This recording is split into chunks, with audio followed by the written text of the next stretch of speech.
Good morning. Today is Friday, August 16th, 2024.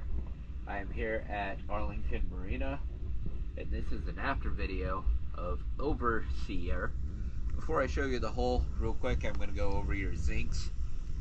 You have two R3 trim tab zincs, two R4 rudder zincs, two 1 1/2 inch shaft zincs, and then I did see two halves of R3s over on your port side by two of your vents.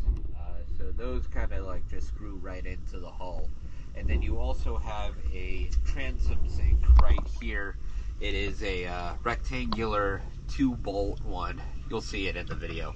But let's go ahead and check out the hull cleaning.